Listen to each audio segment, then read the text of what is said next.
Ya, coba kita akan bahas hal ini. Pemirsa, sudah hadir sejumlah narasumber di studio Pak Indonesia Pagi. Sudah ada Irjen Purnawirawan Arianto Tadi, penasihat ahli Kapolri. Selamat pagi. Selamat pagi. Assalamualaikum Pak Arianto. Jumpa lagi Pak Arianto. Assalamualaikum. Dan juga sudah terhubung melalui sambungan Zoom.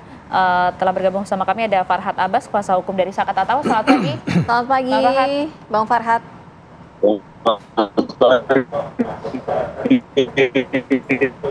Iya, dan sesaat lagi pemirsa kuasa hukum baik ya. Dan saat lagi nanti kuasa hukum dari Ibtu Rudiana, Fitra Ramadan juga akan bergabung sama kami.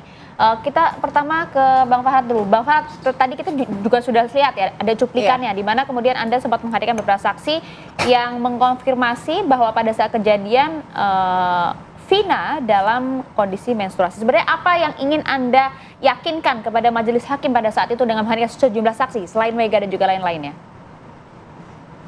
Ya, makin persidangannya memasuki pemeriksaan saksi makin terang.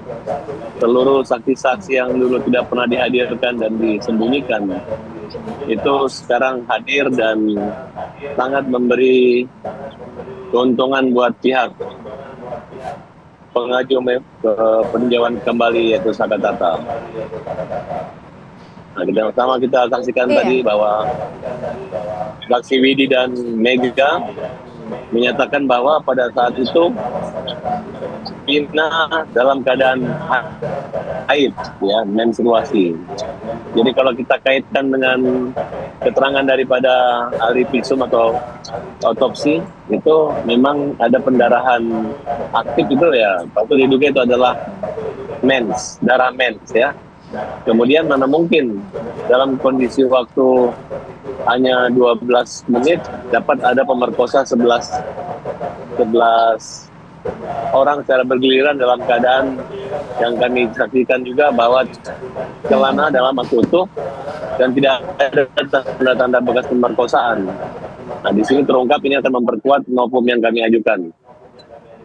Baik, Bang Farhad, begini, apa yang menjadi kesaksian yang disampaikan oleh Liga Akbar, kemudian dari sepupu Saka Tatal, kemudian Mega dan juga Widi, ini artinya semua sudah pernah disampaikan sebelumnya atau memang benar-benar digali hal yang baru sesuai dengan novum?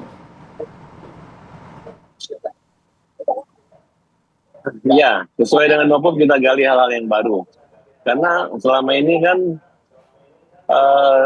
baik penyidik maupun jaksa tidak bisa menunjukkan bukti yang kuat atas adanya pembunuhan dan pemerkosaan ini. Semua bukti yang diajukan itu adalah seluruhnya adalah pengakuan tersangka saja gitu. Jadi mereka tidak scientific crime investigation. Nah, oleh karena itu di sini sama seperti rasanya kita menggelar sidang pertama dan salah satu sidang pembandingnya adalah dikabulkannya pra-peradilan. Itu satu hal yang sangat menurut kami mempermalukan sekali karena tidak bisa mereka menunjukkan bukti selain hanya satu orang ahli saja. Oleh karena itu kita ingin mudah-mudahan Majelis Hakim Agung nanti dapat menganulir kembali keputusan merehabilitasi. Itu artinya Saka Tatal dan mudah-mudahan 7 orang terpidana nanti bisa dibebaskan. Baik. Termasuk juga yang ramai dari persidangan kemarin adalah deru air mata yang kemudian juga kita lihat bersama di tengah persidangan, termasuk juga Bang Farhad di sana juga sempat cukup emosional. Yang menyampaikan bagaimanakah perlakuan dari pihak kepolisian pada saat mereka berada di penjara pada saat itu. Ini klaim dari mereka, Pak Arianto. Anda melihatnya seperti apa, Pak? Ya kemarin itu dari pihak kuasa hukum mencoba ya menyampaikan novum-novum baru dalam rangka untuk mengkonter bahwa yang dulu itu tidak pernah ada terjadi tindak pidana yang dituduhkan itu. Seperti pemerkosaan, kemudian pembunuhan, karena semua kan diarahkan bahwa itu kecelakaan. Kalau itu nanti diiyakan oleh Hakim Agung bahwa itu kecelakaan, berarti kan tidak ada pelaku pembunuhnya kan. Nah, itulah strategi yang ditempuh oleh para kuasa hukum ini untuk membebaskan semua tersangka yang dulu itu terpidana. Itu yang diajukan oleh. Nah, kalau mengenai novum itu debatable ya. novum itu mestinya kan suatu keadaan yang baru gitu ya, yang Iya. kalau sepengetahuan saya novum itu adalah suatu keadaan yang pada saat itu sudah ada, tetapi tidak muncul di persidangan, sehingga apabila itu ada dan muncul di persidangan, maka keputusannya mungkin akan berbeda dengan keputusan yang diambil itu. Kira-kira novum itu. Maka ini nanti tergantung daripada apakah itu dinilai sebagai novum baru itu oleh Pak Hakim Agung nanti untuk menentukan itu. Kalau jaksa ya pasti menolak kan. Enggak, itu dulu pernah diomongkan, berarti bukan novum baru kan, itu bukan novum baru. Tapi ini kan dari kuasa hukum kan memaksakan ini novum baru. Bahkan ada saksi-saksi yang lain itu seperti tadi dalam kondisi sedang menstruasi dan sebagainya. Itu kan hanya untuk menolak, nggak mungkin itu orang itu diperkosa orang dalam waktu sekian menit, sekian orang gitu, kemudian hasil daripada ekshumasi itu bahwa ini darah segar ini atau darah bukan, itu nanti karena kan sudah tidak bisa dibuktikan lagi. Bagaimana kemudian hakim kemudian mempercayai klaim-klaim ini, Pak?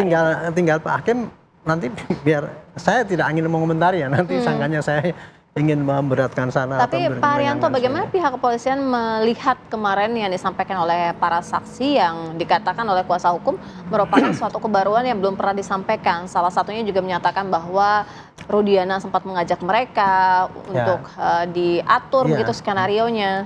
Kalau pengakuan kemarin itu benar ya, segitu mereka diarahkan dan sebagainya, itu kayaknya kok waduh, kelihatannya parah sekali ya tugas polisi waktu itu ya. Tapi itu saya kira itu cermin lah untuk mengingatkan kita bahwa kemungkinan ada ya. Kalau itu memang ada ya untuk perbaikan polisi masa depan. Tapi apabila bisa dibantah gitu kan, itu memang lebih bagus ya Rudiana ya membantah lah gitu. Tapi kemarin kan sudah katanya sudah bagus. Bersuara, ya. Ya supaya berimbang lah yang di lapangan itu apa. Nah nanti perkara benar apa tidaknya itu ya, biar ini gunanya kan pada Pak Hakim yang ada di Mahkamah Agung itu aja yang nanti akan menilai. Gitu. Tapi kan kemudian tidak hanya kemudian Rudiana harus bersuara saja di media sosial dalam konferensi pers, harus hadir juga kan Pak di tengah persidangan kan untuk menjadi pertimbangan. Tapi dalam kalau katanya ya dari itu, kalau seperti kayak gini kan yang ini antara pemohon dengan termohon itu kan antara kuasa hukum dengan hakim dan jaksa itu. Kalau dari pihak yang termohon tidak ada kewajiban untuk menghadirkan itu. Oke, baik. Kita tanyakan juga kepada Bang Farhad untuk hari ini.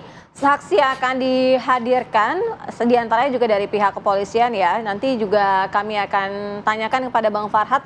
Usai jeda kami akan mengulas untuk saksi-saksi yang akan dihadirkan dalam sidang PK hari ini. Usai jeda kami segera kembali.